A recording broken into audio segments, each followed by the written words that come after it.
যে বাংলাদেশের জন্য বিগত 9টি বছর শ্রম দিয়েছি, মেধা খাটিয়েছি, আজ দেখছি এরশাদের পতন। 1990 সালের 6 ডিসেম্বর ক্ষমতা ছাড়তে বাধ্য হয়েছিলেন সাবেক সামরিক শাসক হুসেইন মুহাম্মদ এরশাদ। দিনটিকে আওয়ামী লীগ গণতন্ত্র মুক্তি দিবস, বিএনপি গণতন্ত্র দিবস এবং এরশাদের জাতীয় পার্টি সংবিধান সংরক্ষণ দিবস হিসেবে পালন করে থাকে। কোনো কোনো রাজনৈতিক দল এই দিনকে স্বৈরাচার পতন দিবস হিসেবেও পালন করে থাকে। 1990 সালের ডিসেম্বর মাসের 1 তারিখে ঢাকা সেনানিবাসে এক জরুরি বৈঠকে বসেন ঊর্ধ্বতন সেনা কর্মকর্তারা।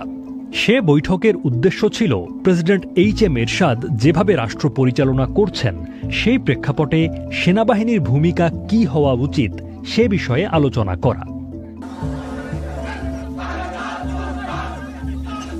জেনারেল এরশাদ বিরোধী আন্দোলন তখন তুঙ্গে। এর কয়েকদিন আগেই ঢাকা বিশ্ববিদ্যালয়ের টিএসসি এলাকায় চিকিৎসক নেতা ডাক্তার শামসুল আলম মিলনকে গুলি করে হত্যা করা হয়। সেনানিবাসের ভেতরে ঊর্ধ্বতন সেনা কর্মকর্তারা সিদ্ধান্ত নিলেন যে দেশের চলমান সংকট একটি রাজনৈতিক বিষয় এবং এ সংকট সমাধানের জন্য রাষ্ট্রপতিকে রাজনৈতিক উদ্যোগ নিতে হবে। ঊর্ধ্বতন সেনা কর্মকর্তারা আরও সিদ্ধান্ত নিলেন যে চলমান রাজনৈতিক সংকটে সেনাবাহিনীর করণীয় কিছু নেই। এমন অবস্থায় প্রেসিডেন্ট এরশাদ সেনা সদরকে প্রস্তাব দিয়েছিলেন যে দেশে সামরিক আইন জারি করা হবে।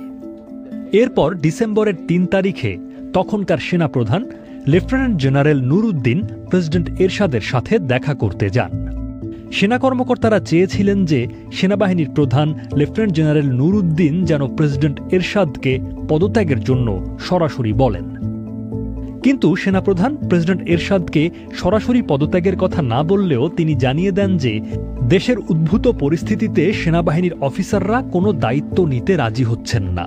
তখন ঢাকা সেনানিবাসে ব্রিগেডিয়ার পদে কর্মরত ছিলেন আমিন আহমেদ চৌধুরী, যিনি পরবর্তীতে মেজর জেনারেল হয়েছিলেন।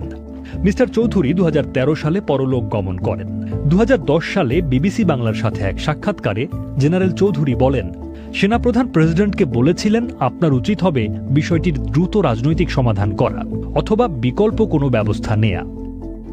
জেনারেল এরশাদের পরিকল্পনা অনুযায়ী সামরিক শাসন জারির বিষয়ে সেনাবাহিনী একমত নয় বলে প্রেসিডেন্টকে পরিষ্কার জানিয়েছিলেন তখনকার সেনাপ্রধান। প্রেসিডেন্টের সাথে সেনাপ্রধানের বৈঠক নিয়ে তখন দেশ জুড়ে নানা গুঞ্জন। সেই বৈঠক নিয়ে নানা অনুমান তৈরি হয়েছিল সে সময়।